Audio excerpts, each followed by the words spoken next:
Hello दोस्तों, good morning. स्वागत है सभी का हमारे चैनल पर।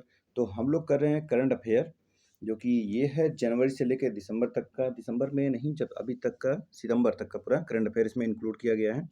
तो अगर आपका 2024 में 2025 में कोई भी एग्जाम है तो करंट अफेयर की तैयारी करने के लिए आप इस वीडियो को देख सकते हैं। तो चलिए शुरुआत करते हैं। देखिए, एमसीक्यू बेस पर करंट अफेयर लाया गया है और ये आज पार्ट 4 वीडियो है। तो चलिए शुरुआत करेंगे। देखिए, पहले तो आंसर आपको दिख रहा है कि ग्लोबल बायो इंडिया 2024 का आयोजन कहाँ किया गया? भोपाल, इंदौर, नई दिल्ली, गुरुग्राम। तो ये कहाँ पर किया गया था? नई दिल्ली में किया गया था। तो ग्लोबल बायो इंडिया 2024 का चौथा संस्करण 12 से 14 सितंबर तक 12 से 14 सितंबर 2024 तक नई दिल्ली में आयोजित किया गया था। Global bio India 2024 biotechnology industry research assistant council, यानी कि BIR, यानी बिराग इसको बोलते हैं, BIRAC, यहाँ पे लिखा हुआ है biotechnology industry research assistant council द्वारा आयोजित एक वार्षिक कार्यक्रम है। एक वार्षिक, जो जैव प्रौद्योगिकी विभाग यानी DBT के तहत एक सार्वजनिक क्षेत्र का उपक्रम है। तो याद रखिएगा, ये क्या है? ये biotechnology industry research assistant council द्वारा आयोजित किया जाता है और ये एक वार्षिक कार्यक्रम है। क्वेश्चन नंबर 2 है कि हाल ही में बायो E3 नीति को मंजूरी दी गई। इस नीति में E3 का संबंध निम्नलिखित में से किससे नहीं है? किससे नहीं है? Environment, economy, employment, engineering. तो अभी तो ऑप्शन आपको दिख गया था, ऑप्शन डी हो जाएगा, इसमें इंजीनियरिंग से नहीं है। तो देख लीजिए कि बायो ई थ्री मतलब ई से है, इन्वायरमेंट हो जाएगा, इकोनॉमी हो जाएगा और एम्प्लॉयमेंट हो जाएगा। 3E हो गया ना, इसमें इंजीनियरिंग नहीं आएगा। ये नीति स्वदेशी जैव विनिर्माण क्षमताओं को बढ़ावा देती है। इस नीति में E3 का संबंध एनवायरमेंट, इकोनॉमी और एम्प्लॉयमेंट है।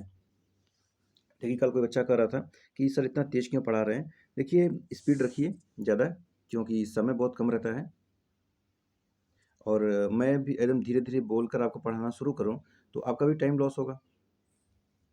और ज़्यादा अगर तेज लगता है तो यूट्यूब में ऑप्शन देता है 2x की जगह, कुछ उसको स्लो कर लीजिए थोड़ा। हाल ही में किसने पहली Vande Bharat sleeper train set को रवाना किया? नरेंद्र मोदी, द्रौपदी मुर्मू, अश्विनी वैष्णव या निर्मला सीतारमन। बताइए किसने किया होगा?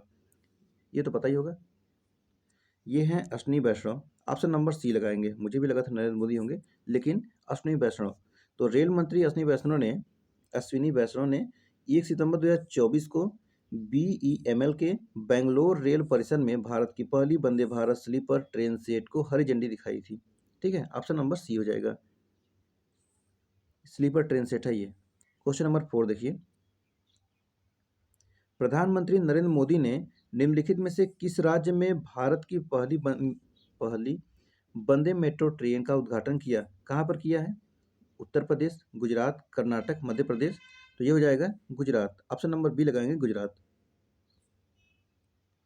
तो प्रधानमंत्री नरेंद्र मोदी ने 16 सितंबर 2024 को गुजरात के भुज और अहमदाबाद के बीच चलने वाली देश की पहली वंदे मेट्रो ट्रेन को हरी झंडी दिखाई थी। हालांकि उद्घाटन से कुछ पहले ही रेल मंत्रालय ने इसका नाम बदलकर नमो भारत रैपिड रेल कर दिया था। क्या नाम हो गया है? नमो भारत रैपिड रेल।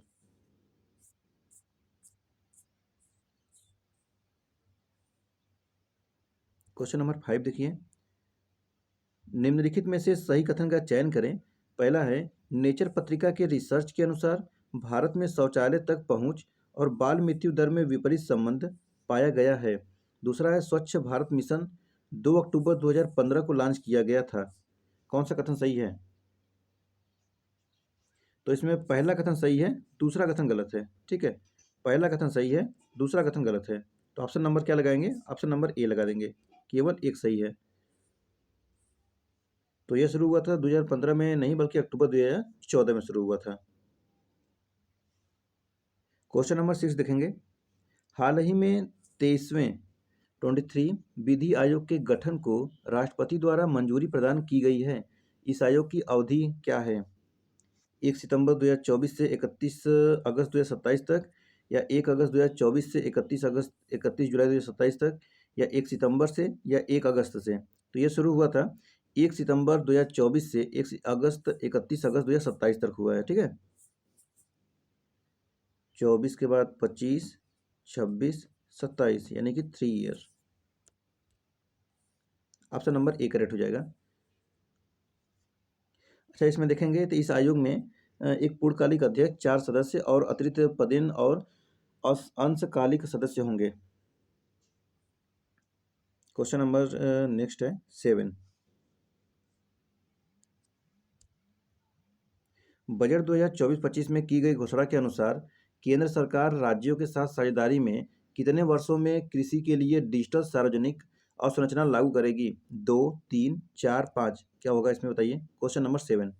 तो ये हो जाएगा क्वेश्चन, ऑप्शन बी हो जाएगा 3। तो 2024 में वित्त मंत्री निर्मला सीतारमण द्वारा की गई घोषणा के अनुसार केंद्र सरकार राज्यों के साथ साझेदारी में अगले 3 वर्षों में कृषि के लिए डिजिटल सार्वजनिक अवसंरचना लागू करेगी। इस पहल के तहत किसानों और उनकी भूमि को आच्छादित किया जाएगा। चलिए तो आगे बढ़ेंगे क्वेश्चन नंबर 8 की तरफ। तो क्वेश्चन नंबर 8 है कि डिजिटल कृषि मिशन के अनुसार 3 वर्षों के दौरान कितने किसानों के लिए डिजिटल पहचान के निर्माण का लक्ष्य निर्धारित किया गया है? 10 करोड़, 20 करोड़, 11 करोड़ या 15 करोड़? बताइए।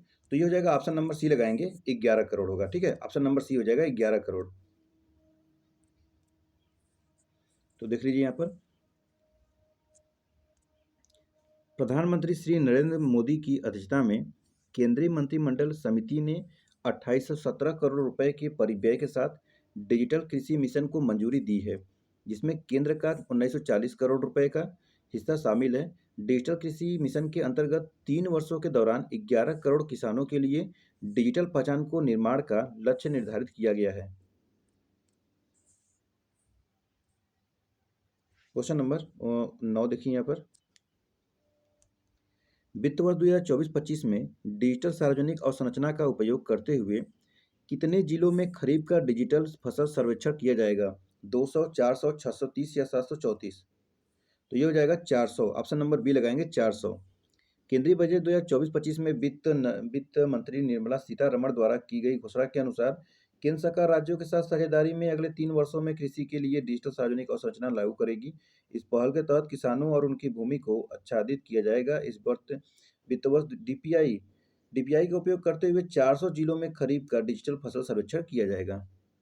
ठीक है, चलिए क्वेश्चन नंबर 10 देखेंगे। वर्ष 2024 में निम्नलिखित में से किस अर्धचालक इकाई की स्थापना को मंजूरी नहीं प्रदान की गई है? सानद या मोरगांव, धोलेरा या गौतम बुद्ध नगर? तो इसमें लगाएंगे option number D, Gautam Buddh Nagar को। तो वर्ष 2024 में सारण, मोरीगांव, धोलेरा में केंद्र ने अर्धचालक की इकाई की स्थापना को मंजूरी प्रदान की है। क्वेश्चन नंबर 11 है, सर्वोच्च न्यायालय के ध्वज और प्रतीक का चिन्ह अनावरण किसके द्वारा किया गया? Chief justice of India, Bharat के राष्ट्रपति, भारत के प्रधानमंत्री या भारत के कानून मंत्री? किसका है सर्वोच्च न्यायालय के ध्वज और प्रतीक चिन्ह का अनावरण? बताइए किसने किया है। तो इसमें लगाएंगे आप भारत के राष्ट्रपति। देखिए 1 सितंबर 2024 को इन्होंने अनावरण किया था इसका, भारत के ध्वज और राज्य चिन्ह का। ठीक है, Draupadi Murmu. Option number B हो जाएगा। क्वेश्चन नंबर 12 आपके सामने आता है, निम्नलिखित में से क्या हाल ही में अनावरित भारतीय सर्वोच्च न्यायालय के ध्वज में शामिल नहीं है? अशोक चक्र ये तो है, सर्वोच्च न्यायालय भवन ये भी तो है, संविधान के खुले पन्ने ये भी है। तो अब एक ही तो बचा है, डॉक्टर अंबेडकर का चित्र ये नहीं लगाया गया है।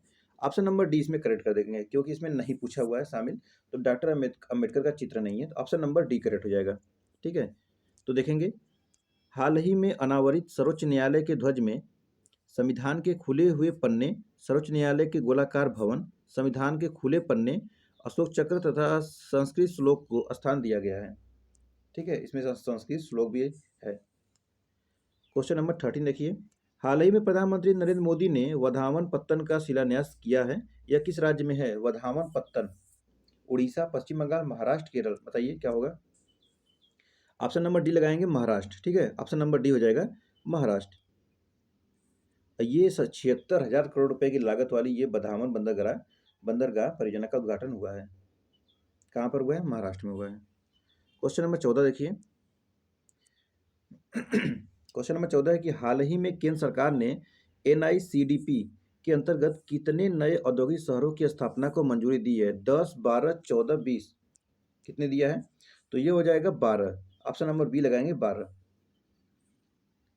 क्वेश्चन नंबर 15 है कि हाल ही में केंद्रीय मंत्रिमंडल ने एकीकृत पेंशन योजना को मंजूरी प्रदान की, यह किस तिथि से प्रभावी होगी?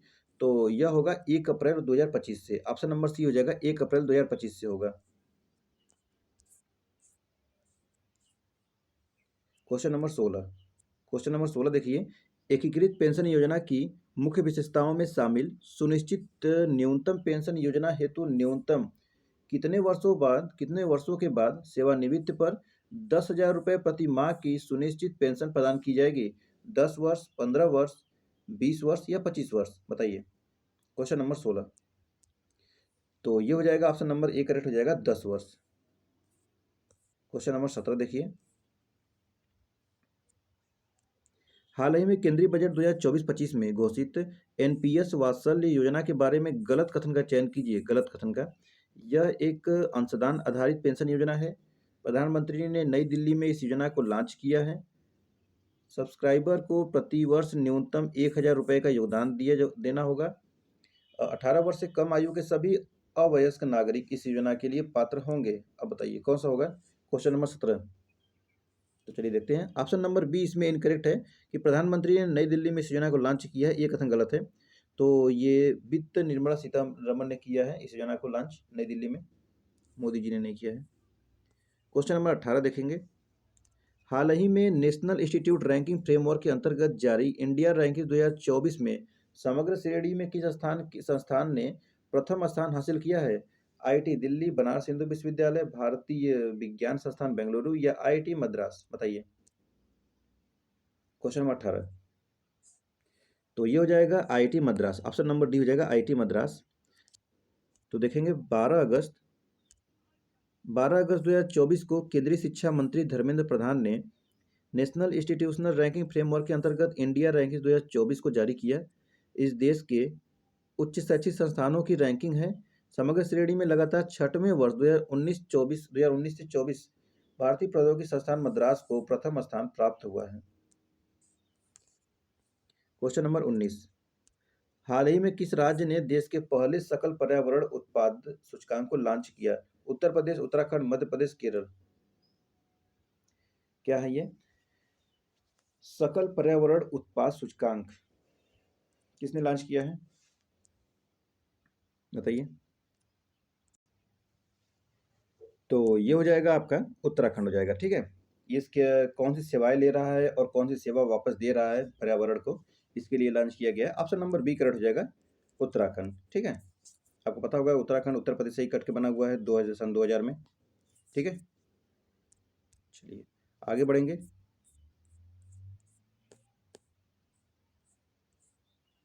क्वेश्चन नंबर 20 देखिए। हाल ही में एचडीजी इंडिया इंडेक्स एचडीजी इंडिया इंडेक्स के चौथे संस्करण को किसके द्वारा लॉन्च किया गया है?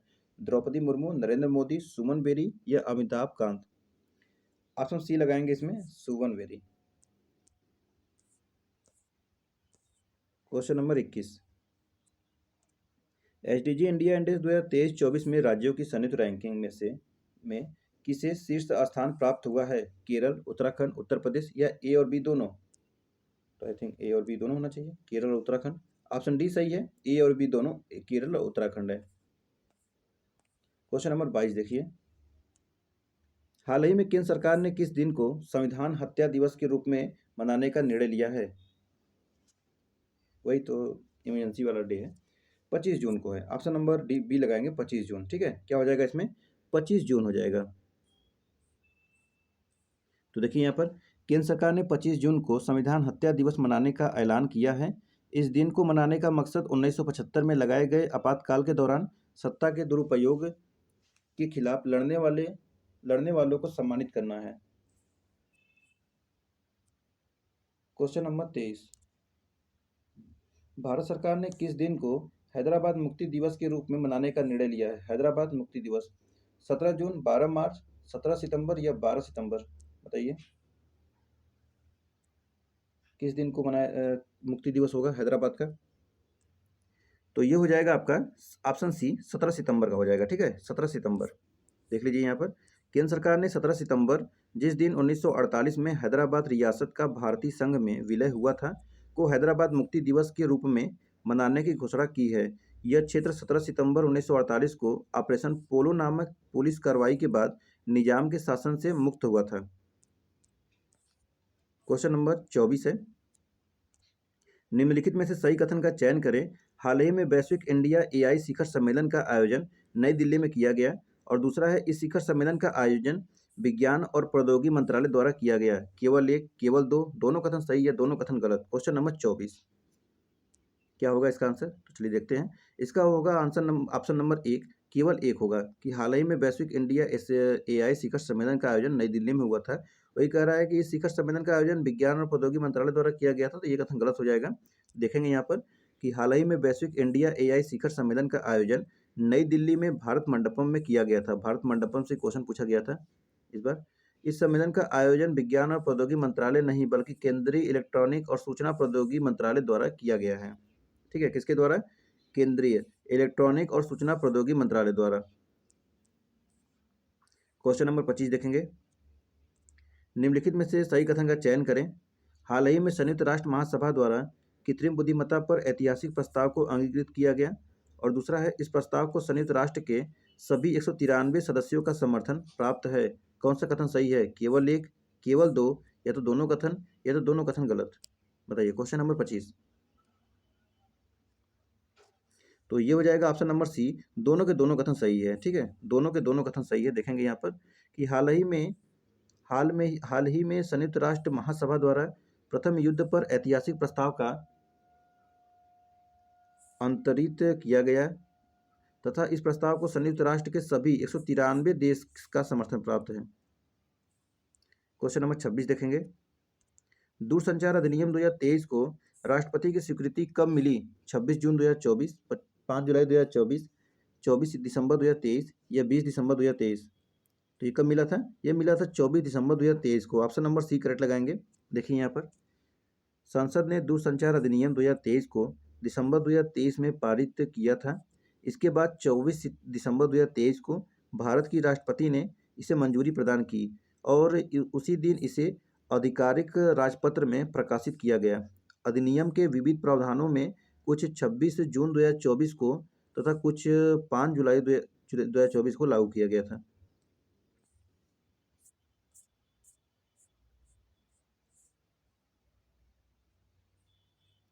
क्वेश्चन नंबर 27 देखेंगे, दूरसंचार अधिनियम 2023 के अंतर्गत भारत में प्रति व्यक्ति कितने सिम कार्ड की सीमा निर्धारित की गई है? बताइए कितने, अगर एक व्यक्ति है कितने सिम कार्ड खरीद सकता है? तो वो है 9। आप भी अपना सिम कार्ड चेक कर सकते हैं जाकर, तो कोई एक ऐसा वेबसाइट है, जाकर सर्च करेंगे तो आप देखेंगे कि आपके नाम पर कितने सिम हैं। और अगर आप चाहेंगे तो उसी जगह से आप डीएक्टिवेट भी कर सकते हैं उसको।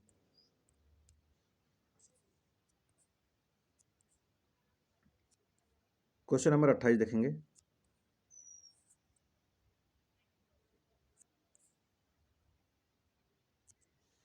क्वेश्चन नंबर 28, इसको छोटा करता हूँ। ठीक है, हाल ही में प्रधानमंत्री ने नालंदा विश्वविद्यालय परिसर का उद्घाटन किया। नालंदा विश्वविद्यालय से विश्वविद्यालय संबंधित गलत कथन का चयन करें। नालंदा विश्वविद्यालय संबंधित है, ठीक है। तो कुमार गुप्त प्रथम ने नालंदा बिहार में महाविहार की स्थापना की थी। वही दूसरा कह रहा है कि अलेक्जेंडर कनिंघम ने आधिकारिक रूप से पहली बार एक प्राचीन विश्वविद्यालय के रूप में इसकी पहचान की थी। और तीसरा कह रहा है कि वर्तमान में इस विश्वविद्यालय के कुलाध्यक्ष हैं राष्ट्रपति द्रौपदी मुर्मू। और चौथा कह रहा है वर्तमान में इस विश्वविद्यालय के कुलापति नरेंद्र मोदी हैं। नरेंद्र मोदी, ये कहाँ से हो जाएंगे? तो वर्तमान में इस विश्वविद्यालय के कुलाधिपति नरेंद्र मोदी नहीं बल्कि प्रोफेसर अरविंद पनगड़िया हैं। ऑप्शन डी इनकरेक्ट हो जाएगा, बाकी सब सही है। ठीक है, क्वेश्चन नंबर 29, हाल ही में स्मृति भवन भूकंप संग्रहालय को यूनेस्को द्वारा प्रतिष्ठित प्रिक्स वर्सेल्स अवार्ड के लिए शॉर्ट लिस्ट किया गया है। निम्नलिखित में से किस राज्य में स्थित है? उत्तर प्रदेश, उत्तराखंड, बिहार, गुजरात? कहाँ पर है ये? तो ये हो जाएगा गुजरात। ठीक है, ऑप्शन नंबर डी करेक्ट हो जाएगा, गुजरात।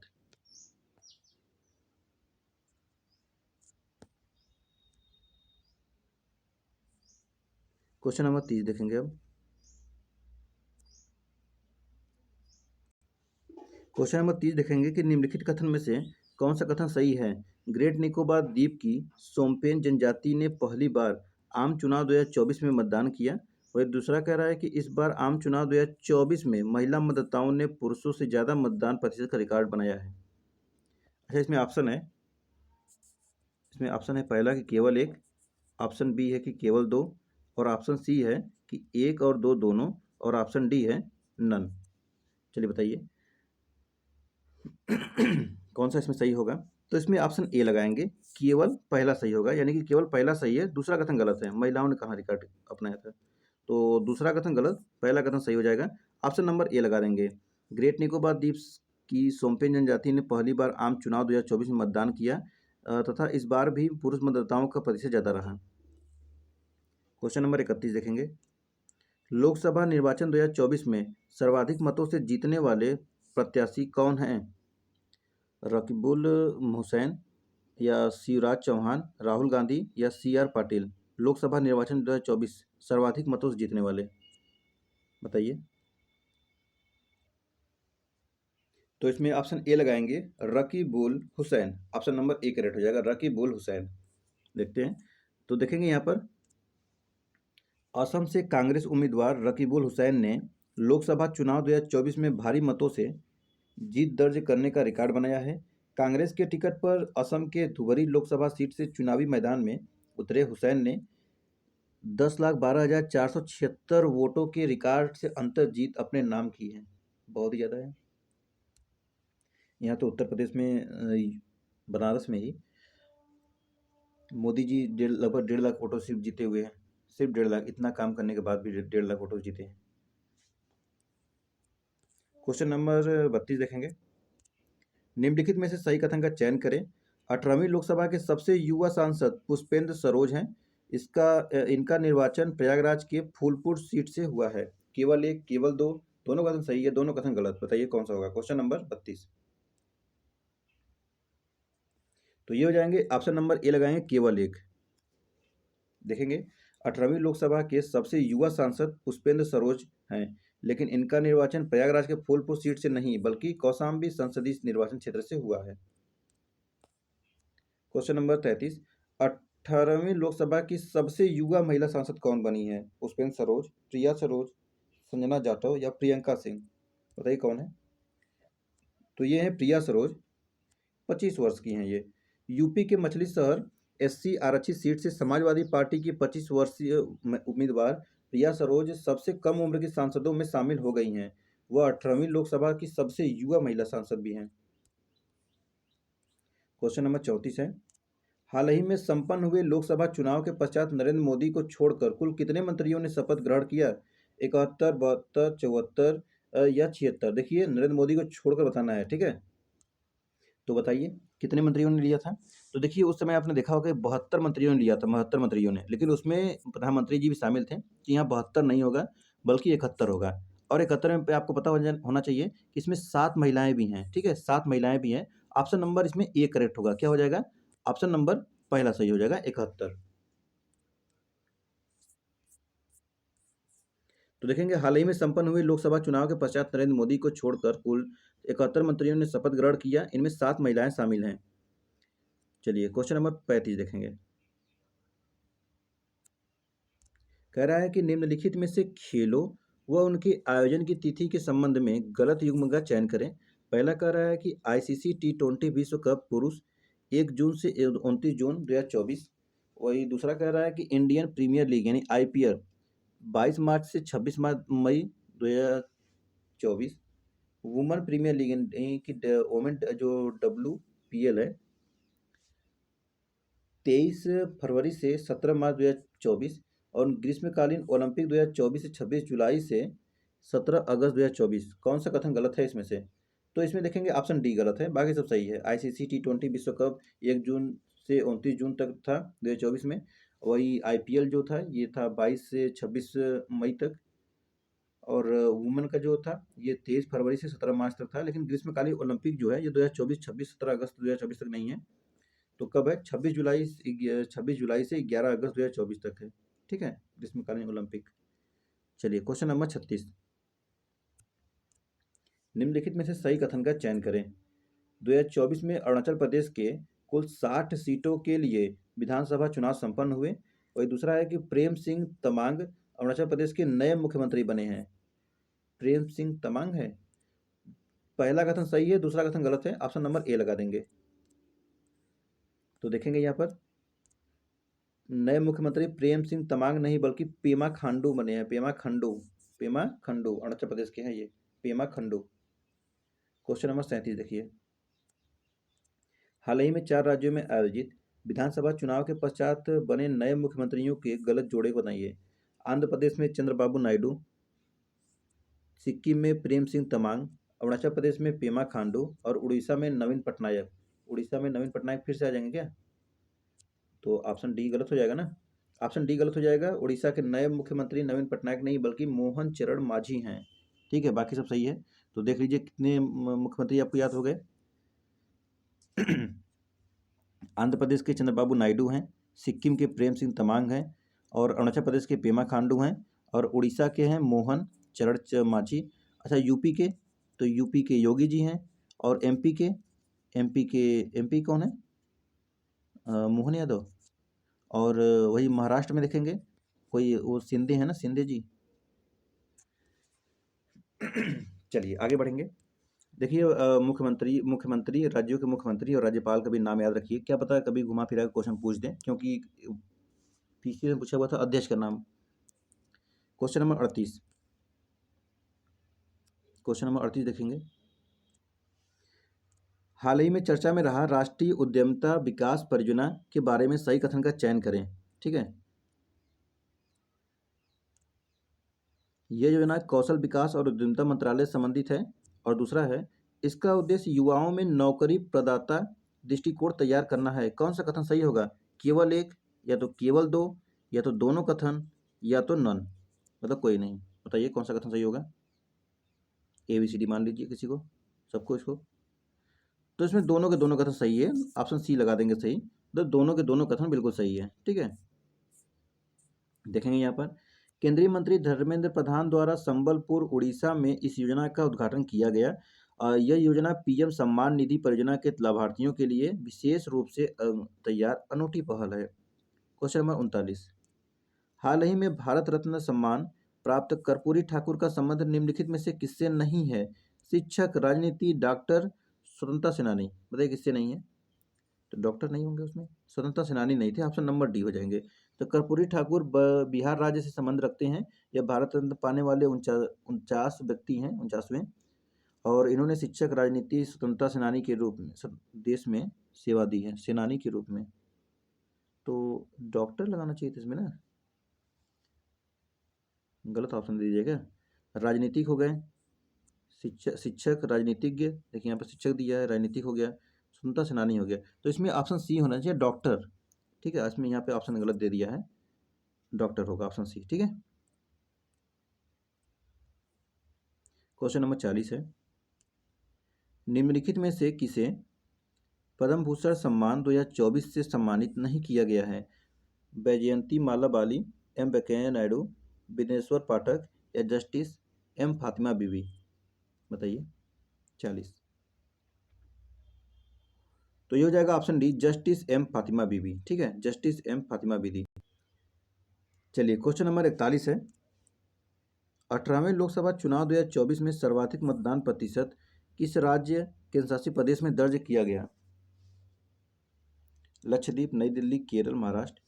तो ये हो जाएगा लक्षद्वीप में। ऑप्शन नंबर ए लगा देंगे, लक्षद्वीप में।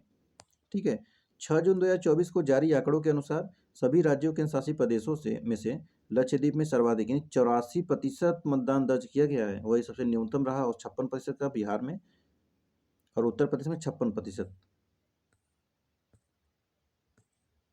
बस वही है, थोड़ा आंकड़े हैं कि 56.19 से 56.92 होता है। यूपी में भी लोग सम्मिलित हुए ही नहीं, तो क्या ही होगा। क्वेश्चन नंबर 42 देखिए, हाल ही में चर्चा में रहा दिबांग बहुउद्देश्य जल विद्युत परियोजना का निर्माण किस राज्य में किया जा रहा है? असम, अरुणाचल प्रदेश, सिक्किम, मेघालय। तो ये हो जाएगा ऑप्शन बी लगा देंगे, अरुणाचल प्रदेश। ठीक है।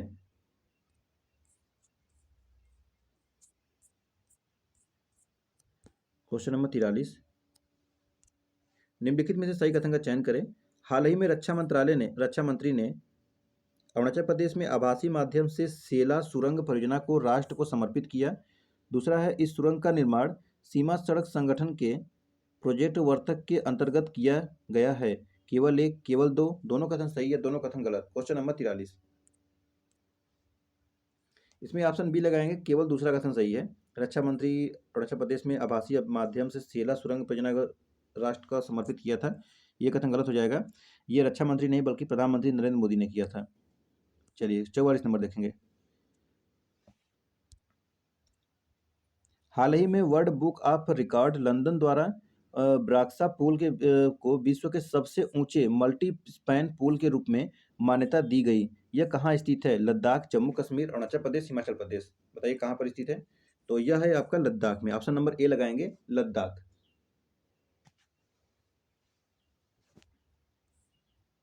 क्वेश्चन नंबर 45, निम्नलिखित में से सही कथन का चयन करें। हाल ही में नरेंद्र मोदी द्वारा जोरहाट, असम में लचित बरफुकन की चांदी की प्रतिमा का अनावरण किया गया।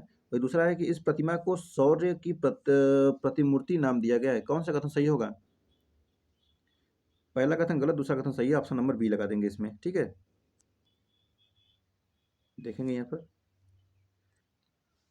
तो हाल ही में नरेंद्र मोदी द्वारा जोरहाट, असम में लचित बरफुकन की चांदी की नहीं बल्कि एक कांस्य की प्रतिमा का अनावरण किया गया है। यह सही है कि प्रतिमा को शौर्य की प्रतिमूर्ति का नाम दिया गया है।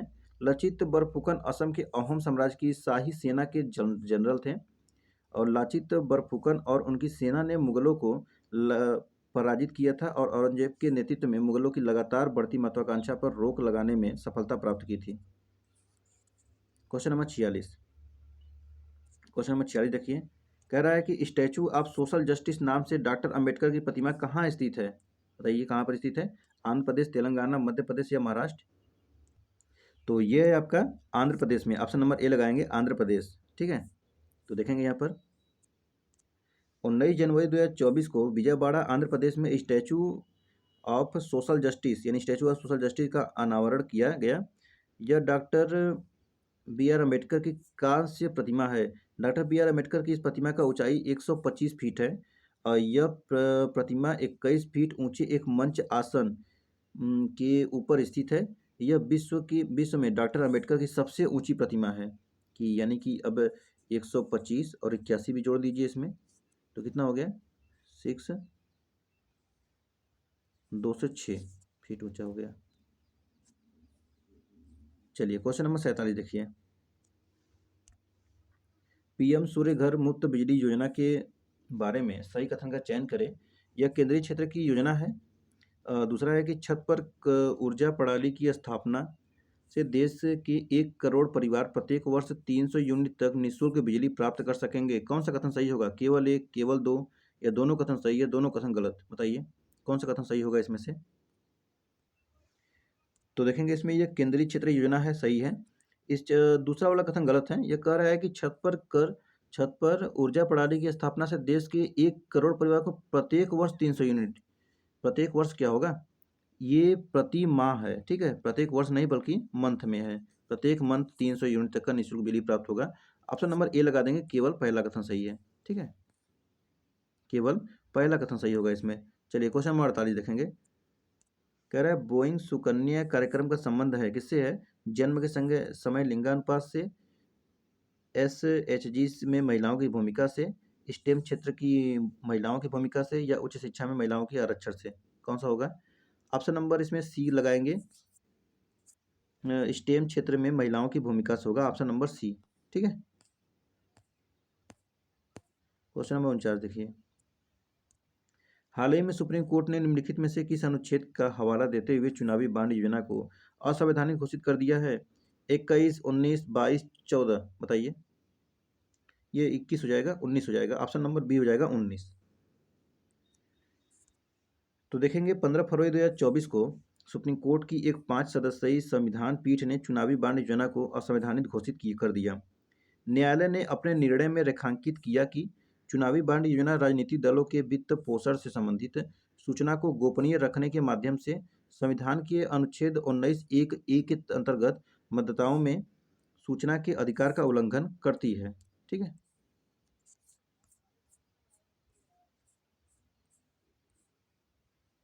चलिए क्वेश्चन नंबर 50 देखेंगे।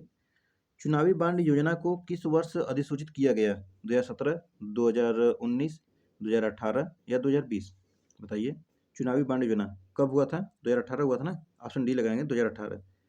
तो देखेंगे वित्त मंत्रालय के आर्थिक मामलों के विभाग ने 2 जनवरी 2018 को राजपत्र में चुनावी बॉन्ड योजना 2018 को अधिसूचित किया था। ठीक है। तो आज ये लास्ट क्वेश्चन है इसका, और इसके बाद नेक्स्ट पार्ट बनाया जाएगा तो उसमें क्वेश्चन नंबर 51 शुरू किया जाएगा। वैसे मैं क्वेश्चन नंबर 51 आपको दिखा देता हूँ। इसका आंसर आप कमेंट बॉक्स में, ऑफलाइन कमेंट बॉक्स में देंगे।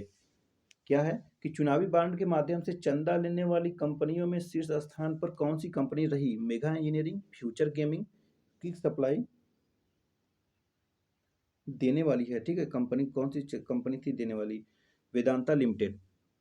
क्वेश्चन नंबर 51, इसको आप गूगल सर्च करिए, चाहे जहाँ सर्च करिए, इसका आंसर दीजिए आप कमेंट बॉक्स में।